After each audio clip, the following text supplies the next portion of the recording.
زما فضل نبی او دی وخت تاسو ګورئ پښتون ډیجیټل دی وخت زه د اغه نامور شخصیت سره ناستمه چې یقینا د ستارف محتاج نه دی ټول عمر چې پدی قوم باندې سخت راغلی دا نو هغه په شاب بشابانه ولار دی د ما ذکر دی میا افتخار حسین چې دی وخت د عوامي نشنل پارټي صوبای صدر هم دی او سابقہ وزیر اطلاعات هم تیر شوی دی دی وخت موږ سره موجود دي نصیب رومبه خو مهرباني ډېره مهرباني دا ته چې اختر مو څنګه تیر شو دي داسې ده چې زه خو ټول عمر دغه رنګ تیر شوی دی او خاص کر 2010 نه لکه 2010 نه پس چې کله زما په هغه واقع کې زویم شهید شو او زه انفارمیشن منسټر وم د دهشتګردۍ خلاف چې مونږ کوم اکټیویټیز کول هغه وخت نه والې تر دې وخته پورې مونږ ته دا تریټ دی چې تاسو ځان ساتئ حالات ښه نه دي تر نن ورځې پورې دا خبره بدله نه شوه او تاسو ته اندازه په خپل هم لګي چې حالات د مخکې نه زیات خراب دي او مشکلات نور هم سیوا دي خدای دې خیر کړي زمونږ مشرانو حکمرانانو لا او دې خلکو له دې خدای مطلب عقل ورکړي چې په دې وخت کې داسې فیصلې ونه کړي چې یو نوي جنګ کې بیا حصه واخلي او یو نوی جنګ مطلب په دې کې مسلط شي ځکه چې د ایران جنګ خو یو نوی جنګ دی او هغه نوی جنګ داسې دی چې اوس بین الاقوامي شکل اختیار کو یو نړیوال جنگ دی هغه شکل اختیار کو او مشکلات دنیا ته جوړ شو دلته د پاکستان او د افغانستان ترمنځ دا مشکلات روان دي دا اوس نوی شکل اخلي او نوی شکل چې اخلي نو خدای خبر چې دا شکل به څومره خطرناک نو د اختر خو هغه ځکه خوند کوي چې کزه کې امني او د خلکو سرون ته خیر وي زمونږ په وطن کې خاص کر بیا په پاکستان کې په خیبر پختونخوا کې او بلوچستان کې دلته خو روزانه چې کم دین واقعیت کېږي په مطلب چې یو خو ډیلی بیسی کنه روزانه دا خو چې کم دین چې خبره د ګنټې په بنیاد کېږي هر ګنټه کې نوې مطلب چې واقعیت کېږي نو حالات خدا سي دي چې د دې قابل نه دي چې سړی وي چې رګنه ډیر خو مونږ مطلب د حالات او واقعیت سره عادت شو د مشکل سره مونږ عادت شو چونکه دا یو مذهبي فریضه ده او ورکوټ اختر چې هغه د روجې نه پس لکه سړی یو د خدای شکر وباسي چې خدای دا د نیکۍ کار مونږ ترسره کو او په هغې کې چې کوم دی د نه پس د خوشحالۍ یو اختر راځي او سړی د خدای مطلب چې شکریه ادا کوي نو په هغه حساب باندې خدا مطلب یو مذهبي فریضه ده او هغه هر سړی ادا کوي هغه اختر نه دی چې ماشومان پکې لوبې کوي هغه اختر نه دی چې باڼې چغونه پکې وي هغه اختر نه دی چې خلک پکې خوشحالۍ کوي هغه اختر نه دی چې خلک پکې مطلب لکه یو ښار نه بل ښار ته ځي په چکرو باندې ځي او یا مثلا د خوشحالۍ اظهار کوي لکه داسې دی چې بس مختصر شو محدود شو او تاسو ته ګورئ چې زه نن مطلب دا د اختر چرته دویمه ده او چرته دریمه ده د حکومتي دغه باندې دا دویمه ده زه نن دلته ناست یم تاسو ته پته ده چې زه دا چې ناست یم نو زه په خپل ځای کې نیم ناست دا هم زما ځای دی دا هم زما مطلب چې زما وروڼه دي یو خلک دی خو زما خپل ځای د سړک په غاړه دی او ما ته دا وویلی شو چې چونکې د سړک په غاړه دی نو ته دلته مطلب چې که کینې دا خطرناک دی او خاص کر زما په حواله هغې خبره کوله بیا زموږ د پارټۍ طرف نه مطلب چې مونږ ایمل ولی خان صاحب خپل هم دا خبره کړې ده ما په خپل هم دا خبره کړې ده چې اختر دی اختر چې کوم دی نو تاسو مطلب لکه په خپله طریقه په ساده انداز کې ومانځئ او مطلب که د غریبانانو په کار شوي نو دا به ډېره ښه خبره مطلب دا چې یو محدود طریقې سره خپل اختر مطلب په یو طریقه وکړئ نو زه خپله د اختر نه یو 2 ورځې مخکې رالم په خپله دیرو ګرځېدم لکه د مور پلار قبر ته لاړم زه خپل نیکه بابا صاحب قبر ته لاړم د زوی قبر ته لاړم د وروڼو قبر ته لاړم د ترونو قبر ته داسې مطلب دی چې کوم وفات شوي نو د هغوی ته مې دعاګانې او د هر څه وکړه اوس مې مطلب چې لکه دا اراده ده چې زه مطلب لکه د زوی قبر ته ځم نو غرض مې دا ستا دا جواب به زه داسې درکړم چې د خدای فضل دی چې دلته ملګري رالل ډېر زیات رالل په ډېر طریقه باندې مان سره ښه میلو شو خو سړی په دې خفه شي چې که دا په کلو مټ اختر وی نو لکه خلک به خوشحاله شوی وی لکه به رښتیا خوشحالي وه نو اوس به دومره وایي چې دا ډېر خو د خدای لاک لاک شکر دی خدای د دې نه خرابوي نه او د خدای دې نه حالات نه خرابوي دا به سوال کوو چې خدای حالات ښه کړي او د دې ټول وطن باندې امن راولي. لکه د ورکول چې کم تاسو ماشومان وي د هغې څه واقعه د اختر څنګه تاسو مناو کړی به څنګه پلارانو سره ګوره د ورکوټوالي د اختر خو ډېرې مزې وي. ګوره لکه ته په ګټه نه پوهېږې پیسې دې مور پلار ګټي او تا له درکوي او ته مطلب لا الټه ورته وایې چې دومره پیسې دې راکړې دا خو کمې دي د دې نه زیاتې راکړه. مطلب چې پلار ته سړی غږ نشي کولی نو مور ته وایي نو مور یې پلار ته وایي نو ولا نورې پیسې ورکړي. مونږ ته خو د ماشوموالي اختر یاد دي. زه خو افسوس کوم زمونږ د کشرانو ته به یاد ني ځکه چې د دوی په ماشوموالي چې ته سم اختر رانغو مونږ خو ډېر سم اخترې کړي دي. لکه دا د پبو دا بازار به دا به لکه د ګوډۍ غوندې د ناوې غوندې خشته دلته به دا ټولې علاقې خلک راغلي وو سهار نه تر ماسخوتنه به دلته مطلب دا رش و دلته به میلې وي دلته به چې کوم دی نو باڼې چغونه دلته به چې کوم دی نو لکه هغه په ټوپک به نښې ویشتلو یا بړبوکۍ ویشتلو د هر څه به او د ماشومانو اختر خو دغه اختري چې تا سپلی اخیشتي د سبا به اختري د شپې دې ځان سره په کټ کیښي څه چل دی دا به زه سهار اچوم جامې دې هم ځان سره ایښي ته وایې دا ما نه څوک وړي دا د ماشوموالي هغه عقیدت دی چې ګینې ستا د کپړو سره هم مینه وي سپلو سره هم دې مینې بلکې کله کله خو به مونږ جومات ته چې لاړو نو مونږ به دا زموږ نوې سپلی دي دې ته جومات ته تلو ته هم چې کوم دی نو په دې باندې پابندي نشته په هغه سپلو کې به مطلب چې مونږ جومات ته تلو نو پاکې لکه نوې کپړې اچوله دغه رنګ چې کوم دی د مور پلار نه پیسې اخیستله داسې د خپلو خپلوانو نه لکه چې ستا به نږدې کوم رشتې داران وایي به پیسې درکولې د خپلو خپلوانو کره به لاړې. نن سبا چې خلک 3 ورځې د اختر پوره کوي نو ته قیامت دی 15 ورځې خو به د هر چا اختر و او په 15مه ورځ به خاص کر زمونږ چې کوم دی نو د زمونږ د لکه د اکبرپورې د اخوپنجو بابا میله به وه د پیرکلو بابا چې کوم دی مطلب چې زمونږ د زلوزو دا میله به وه او دغه رنګ زمونږ د بابا صاحب خو هر وخت میله وه نو دا داسې خبرې بیا به کله کله پکې مونږ پیر بابا ته لاړو کاکا صاحب ته به لاړو خپلو خپلوانو نو زمونږ خو خوشحالۍ ختمېدې نه لکه مونږ خو دا ارمان مونږ له خدای رجولی دی خدای د دې اوسنو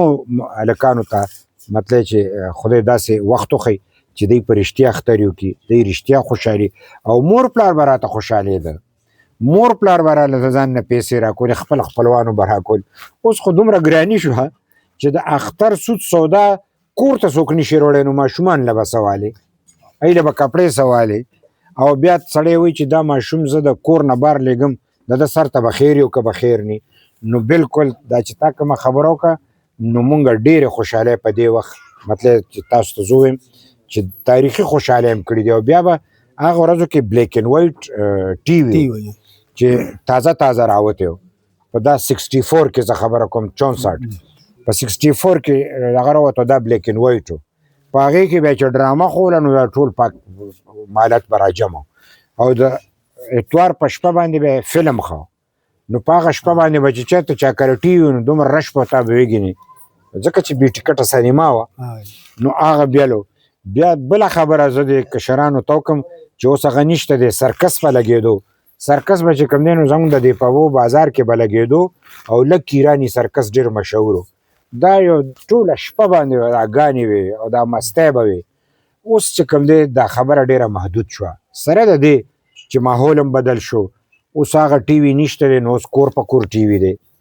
اوس چې کوم دی هر سړي سره په لاس کې موبایل دی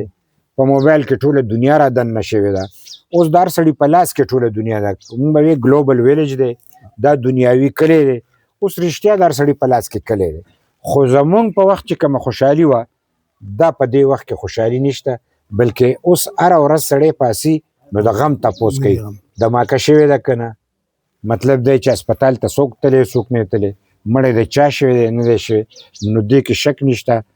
تا د خدای مطلب چې ژوندی لري چې تا مونږ ته په دې انټرویو کې د ماشوموالي خوشحالي را یاده کړه مونږ ډېرې خوشحالۍ لیدلې دي د څه قوم ته پیغام څه د دې غمګین قوم ته د پښتنو داسې ده چې پیغام خو ډېر درانه خواږه خلک ورکوي او ډېر مطلب چې پوه خلک ورکوي لکه مثال زه به باچا خان یاد کړم چې هغه په صدو کې یو شخصیت چې هغه پیدا کیږي او هغه قوم ته پیغام هم ورکړی دی د هغه په ریکارډ هم شته هغه مطلب کتابونه هم لیکلي دي کاش چې مونږ د خپلو مشرانو اورېدی تاسو چې دا نن دې منطقه کې څه ګورئ باچا خان او ولي خان چې څه ویلي که هغه چا منلی وی نن به دا حالت نو بېشکه دلته خلک د ذاتي مفاداتو دپاره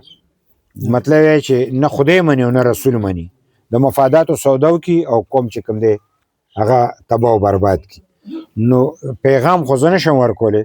زه به د خپل ژوند مطلب چې هغه تجربه چې زه د باچا خان مطلب د سوچ او فکر یو بصر یم او د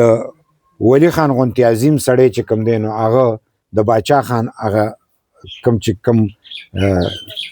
لیګیسي و او د هغه چې کوم سوچ او فکر و هغه یې را رسولی دی او بیا چې کوم دی اسفندیار ولی خان خدای دې وله صحت ورکړي بیمار دی یا نن ایمل ولی خان چې هغه زموږ مرکزي صدر او سینیټر دی هغه چې کوم دی نو دا مطلب چې قافله روانه کړې ده زه نن د دې صوبې چې کوم دی نو صدر یم او په خپل حساب داسې نور مونږ خپل کوشش کوو خو زه به د خپلې تجربې په رڼا کې دا وایم چې دا اتفاق او اتحاد نه دی د دې نه غټ شی بل نشته هر هغه سړی دی چې شعوري طور ته به هغه چا سره ملګرتیا کوي چې شعوري طور ته په دې پوهېږي چې دا د قوم په ګټه کې دی دا د دې وطن په ګټه کې دی څوک چې په دې دنیا کې امن غواړي دا د انسانیت دوستان دي څوک چې په وطن کې امن غواړي دا د انسانیت دوستان دي څوک که د خپلو بچو مستقبل غواړي او خیر غواړي دی به د امن طرف ته زور کوي او څوک چې د امن خبره کوي په دې منطقه کې خاص کر د ټولې دنیا د عدم تشدد د نظر په حساب د باچا خان نظریه دا خپلول غواړي خو پښتنو له خاص کر پکار دي چې د باچا خان نظریه خپله کړي ډېر تباه شو ډېر خراب شو نن هم که مونږ په دې خبره پوه شو چې دا څه روان دي د دې نه به زیات حالات خرابېږي نو پکار دی چې مونږ اتفاق او اتحاد وکړو مونږ یووالی وکړو مونږ د امن ملګرو سره ملګرتیا وکړو په دنیا کې چې څوک د امن دوستان دي د هغوی ملګرتیا وکړو څوک چې د امن دشمنان دي د هغوی مخالفت وکړو چې په حقیقت کې د امن دشمنان ختم شي او د امن دوستان په دنیا کې راشي نو که مونږ یو که مونږ نیو خو زمونږ راتلونکی نسل به چې کوم دی ښه ژوند تیر کړي او د ښه د امن فایدې څه دي د امن د ټول نه غټه فایده دا ده چې ته به د ژوند په خوږو پوه شي ستا به دلته کاروبار روان شي ستا به دلته کارخانې چلیږي تا ته به د لوډ شیډینګ خبرې ضرورت نی تا ته به د سوی ګیس د کمېدو ضرورت نی تا ته به چې کوم دی د سوالونو د خیرات ضرورت نی ته به د نورو ملکونو نه چې کوم دی نو خیر نه غواړې تا به چې کوم دی په خپل وطن کې مونږ له چې خدای کوم دولت راکړی دی د دنیا په مخې بل قوم له دومره دولت نه یې ورکړی که زما پښتون د خپل قوم د دې دولت نه خبر شو او امن رالو زمونږ د دې خپل قوم د دولت دا تر قیامته مونږ پښتنو له ډېر دی نو زه به دومره ستا په دې د شیشې په دې سترګه باندې چې کوم دی ټولو خلکو ته اپیل کوم د انسانیت ټولې دنیا ته کوم او په خصوصي توګه باندې چې نن په دنیا کې کم خلک لیډینګ رول ادا کوي لکه مثلا امریکا سوپر پاور دی او د امریکې سوپر پاور مشر چې کوم دی نن ټرمپ دی ټرمپ خلکو وی چې دی راشي نو امن به راځي د هغه راتلو سره ټوله دنیا کې بدامني راله په ټوله دنیا کې چې کوم دی نو جنګ رالو او د ټرمپ په ملګرتیا کې چې هر څوک ملګرتیا کوي هغه چې کوم دی د جنګ ملګری دی هغه د بدامنۍ ملګری دی هغه د انسانیت د دشمنۍ ملګری دی او زه به په دې وخت کې دا خبره خامخا وکړم چې نن ایران هغې ته مخامخ ولاړ دی ایران د کم جنگ چې کوي دا د انسانیت جنگ کوي امریکې ته ودرېدل دا په خوب کې هم څوک سوچ نشي کولی نن د ایران ټول قیادت هغه شهید کو میدان کې ولاړ دی نن د امریکې غونتې سوپر پاور نورو ملکونو ته وایي ما سره ملګرتیا وکوي نن چې کوم دی هغه د سمندر لار نشي کولاولی دا ولې دا ځکه چې کومو خلکو همت وي او اتفاق وي نو نن د ایران هغه مطلب دی اوسیدونکي هغه د امریکې نه زیات مضبوط دی امریکا سوالونه کوي او هغه مقابله کوي لہذا په دې بنیاد باندې د ټرمپ او د ټرمپ په شا ولاړ خلک دا قوتونه د انسانیت دشمنان دي دا خبره د دې سوچ نه بغیر چې هغه څومره مضبوط دی د لوی خدای نه د هغه د طاقت نه مضبوط څوک نشته موږ د خدای نه سوال کوو چې یا خدای دا کم خلک چې د انسانیت دشمنان دي دی ته عقل وښیه چې عقل نه زده کوي دی فنا کړي او یا الله د انسانیت محفوظ کړي دا خلک محفوظ کړي چې زمونږ سکولونه هم آباد شي زمونږ چې کوم دی مدرسې هم آبادې شي زمونږ دلته کاروبار هم روان شي زموږ په وسایلو خپل اختیار هم راشي، بیا به خلک غلا نه کوي، بیا به خلک دروغ نه وایي، بیا به خلک د یو بل سره بېایماني نه کوي، بیا به دا غریبي مونږ نه تنګوي، زمونږ به ټول ماحول چې کوم دی سازګار شي. دا زما د خدای نه سوال دی او ستا په ذریعه مې د نورو خلکو ته چې کوم دی مینت او زاري ده چې تاسو د خپل بچو د مستقبل دپاره د امن ملګرتیا کوي او د عدم تشدد ملګرتیا کوي، د تشدد مخالفت کوي او د امن د دشمنانو مخالفت کوي. خدای دې په کې اتفاق او اتحاد پیدا کړي، خدای دې په دې وطن کې امن راولي او خدای دې مونږ ټول چې کوم دی زمونږ په عملونو کې څه کمی خدای زمونږ عملونه درست کړي. یا الله دا د اختر پاکه ورځ ده او د روژې نه پس چې کوم دی نو د اختر راځي، یا الله د هغې روژې برکتونه او د دې اختر د برکتونو په خاطر باندې یا الله ته زموږ په دې قوم رحم وکړي، د دوی ذهنونه چې کوم دی صفا کړي او زموږ عملونه صفا کړي او زموږ دا دنیا هم خشته کړي او آخرت هم خشته کړي. واخر دعوانا ان الحمدلله رب العالمین.